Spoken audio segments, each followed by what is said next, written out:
বাংলাদেশের সাবেক প্রধানমন্ত্রী শেখ হাসিনা নিজের দেশেই মৃত্যুদণ্ডে দণ্ডিত করা হয়েছে। গত বছর ছাত্রদের আন্দোলন নির্মমভাবে দমন করার অভিযোগ করা হয়েছিল হাসিনার বিরুদ্ধে। 1400 মানুষ তাদের প্রাণ হারিয়েছিল যখন পুলিশের সদস্যরা হাসিনার নির্দেশে নির্বিচারে গুলি চালায়। বাংলাদেশের একটি বিশেষ ট্রাইব্যুনাল এটিকে মানবতার বিরুদ্ধে অপরাধ বলে ঘোষণা করেছে। সব অভিযোগ তাকে দোষী সাব্যস্ত করা হয়েছে এবং খুব কঠোর শাস্তি দেওয়া হয়েছে। We have decided to inflict her with only one sentence, that is sentence of death.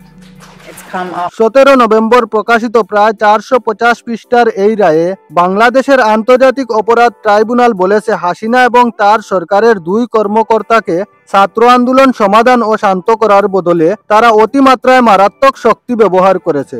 এর ফল হয়েছে স্বাধীন বাংলাদেশের ইতিহাসে সবচেয়ে ভয়াবহ রক্তপাতের ঘটনা। 1400 জন নিহত হয়েছিল, আর এটা জাতিসংঘের দেওয়া তথ্য।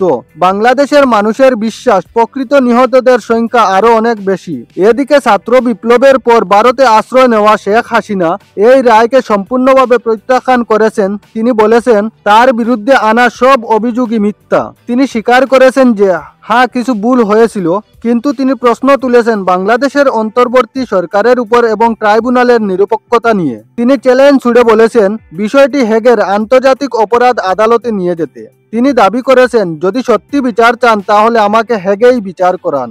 জাতিসংঘের মানবাধিকার দপ্তর ও অ্যামনেস্টি ইন্টারন্যাশনাল সহ বিভিন্ন সংগঠন হাসিনার মৃত্যুদণ্ড নিয়ে প্রশ্ন তুলেছে। তারা স্বচ্ছ তদন্তের দাবি জানিয়েছে এবং এখান থেকেই বাংলাদেশের নেতাদের সহিংসতার অন্তহীন চক্র শুরু হয়। কারণ যে আন্তর্জাতিক অপরাধ ট্রাইব্যুনাল হাসিনাকে মৃত্যুদণ্ড দিয়েছে সেটা প্রতিষ্ঠা করেছিলেন শেখ হাসিনা নিজেই। এই আইসিটি অতীতেও তীব্র সমালোচিত হয়েছে। যখন হাসিনার প্রতিদ্বন্দ্বী বাংলাদেশ ন্যাশনালিটি পার্টি এবং জামায়াতের 6 জন নেতাকে 2013 থেকে 2016 সালের মধ্যে মৃত্যুদণ্ড দেওয়া হয়েছিল, সেই সময়ও প্রতিশোধমূলক রাজনীতির অভিযোগ উঠেছিল। বড় আইরনি হলো তখন যারা বিএনপি জামায়াতের পক্ষেই আইনজীবী ছিলেন এবং ব্যর্থ হয়েছিলেন, আজ বলা হচ্ছে সেই একই আইনজীবীরা নাকি শেখ হাসিনার প্রধান প্রসিকিউটর হয়ে গেলেন। এটা প্রথমবার নয় যে হাসিনা নিজের প্রাণ বাঁচাতে ভারতে আশ্রয় নিয়েছেন। প্রথমবার নয় যে বাংলাদেশ মানুষ তার রক্তের তৃষ্ণায় আছে। বাংলাদেশে মানুষ নিজেদের হাতে আইন তুলে নিয়েছে, এটাও প্রথম নয়। এ ধরনের প্রতিশোধমূলক রাজনীতি দেখা এটাও প্রথম নয়। কিন্তু হাসিনার যখন সুযোগ ছিল তিনি এটা বদলাতে কিছুই করেননি। তিনি বরং এই প্রতিশোধের রাজনীতিকে স্থায়ী করেছেন এবং উৎসাহ দিয়েছেন। আজ সেই একই ব্যবস্থা তার প্রাণ নেওয়ার পিছনে লেগেছে। কিন্তু প্রশ্ন থাকে হাসিনা দায়ী কিনা, এ বিষয়ে তেমন কোনো বিতর্ক নেই। কিন্তু একটি অন্তর্বর্তী সরকারের অধীনে থাকা ট্রাইব্যুনাল কি এত বড় শাস্তি অর্থাৎ মৃত্যুদণ্ড দিতে পারে? এসব কি ইউনূস সরকারের জন্য বাংলাদেশে স্থিতিশীলতা আনতে সাহায্য করবে? চরমপন্থী শক্তির হুমকি থেকে দেশকে বাঁচাতে পারবে নাকি?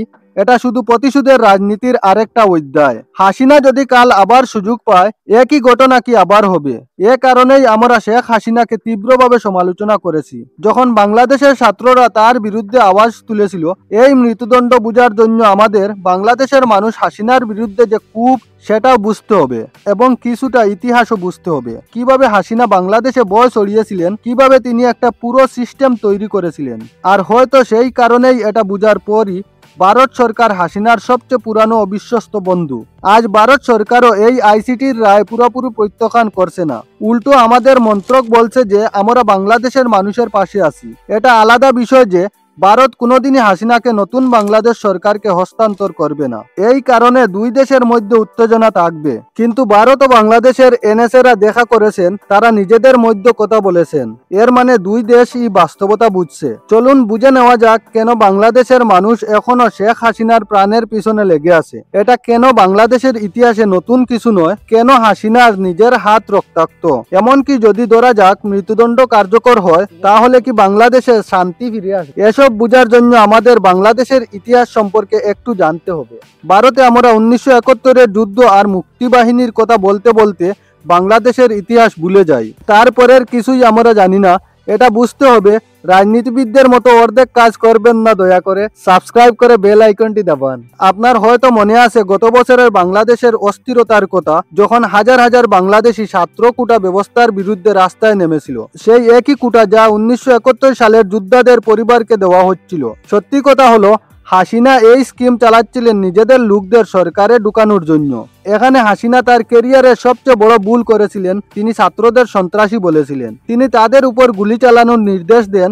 এরপর এই আন্দোলন হাসিনার বিরুদ্ধে এক গণ আন্দোলনের রূপ নেয়। শেষমেশ পরিস্থিতি এতটাই খারাপ হয়ে যায় যে হাসিনাকে দেশ ছেড়ে আগস্টে ভারতে পালিয়ে যেতে হয়। এতে এক ঝটকায় শেখ হাসিনার 15 বছরের বাংলাদেশ শাসন শেষ হয়ে যায় এবং তখন থেকেই হাসিনা ভারতে নির্বাসনে দিন কাটাচ্ছেন। হাসিনা সরকারের পতনের পর নোবেল বিজয়ী মোহাম্মদ ইউনূস বাংলাদেশের দায়িত্ব নিয়েছেন। তাকে একটি অন্তর্বর্তী সরকারের প্রধান উপদেষ্টা করা হয়েছে। তার সরকারি দায়িত্ব নেওয়ার সঙ্গে সঙ্গেই হাসিনার বিরুদ্ধে তদন্ত শুরু করে, যাতে ছাত্র আন্দোলনে নিহত 1400 জনের পরিবার অন্তত কিছুটা ন্যায় বিচার ও স্বস্তি পেতে পারে। তারপর থেকেই হাসিনার বিরুদ্ধে অনুপস্থিতিতেই বিচার চলেছে। মূল অভিযোগ, হাসিনা সরকার ইচ্ছাকৃতভাবে ছাত্রদের বিরুদ্ধে প্রাণঘাতী বলপ্রয়োগ করেছিল।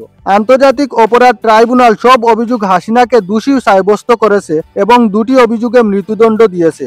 হাসিনা জানেন যদি তিনি এই রায়কে চ্যালেঞ্জ না করেন তাহলে তাকে ফাঁসির মঞ্চে পাঠানো হবে। তাই তিনি বলেন, প্রথমত তাকে নিজের পক্ষ তুলে ধরার সুযোগ দেওয়া হয়নি। নাম্বার 2, তার পছন্দের আইনজীবী দেওয়া হয়নি। নাম্বার 3, যে ডিফেন্স লয়ার দেওয়া হয়েছিল তিনি তার বক্তব্য উপস্থাপন করতে কোনো বিশেষ চেষ্টা করেননি। নাম্বার 4, হাসিনা ট্রাইব্যুনালের বিচারকদের নিরপেক্ষতা নিয়ে গুরুতর প্রশ্ন তুলেছেন।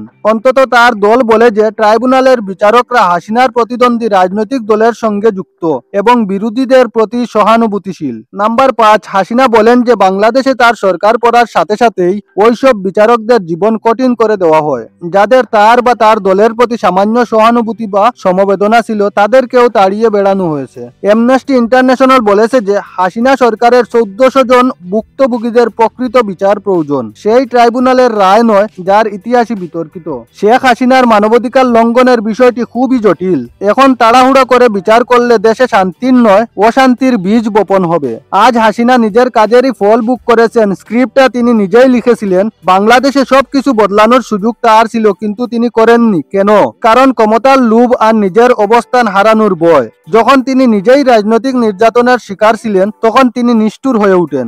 আর হয়তো সেই কারণেই বাংলাদেশের মানুষ হাসিনাকে ক্ষমা করার মুডে নেই এখনো। এটা বুঝতে হলে প্রথমে দেখতে হবে কোন পরিস্থিতিতে হাসিনা ক্ষমতায় এসেছিলেন এবং তারপর কিভাবে ক্ষমতা দখল করেছিল। শেখ হাসিনার গল্প শুরু হয় ভারত পাকিস্তানের স্বাধীনতার সময় থেকেই। 1947 সালের সেপ্টেম্বর মাসে তৎকালীন পূর্ব পাকিস্তানের টুঙ্গিপাড়ায় জন্ম নেওয়া হাসিনা ছোটবেলা থেকেই রাজনীতিতে বেশ সক্রিয় ছিলেন। এটা ইচ্ছায় হোক বা চাপেই হোক। ঢাকা বিশ্ববিদ্যালয়ে গ্রাজুয়েশন করার সময় তিনি সেখানে ছাত্র ইউনিয়নের ভাইস প্রেসিডেন্ট ছিলেন।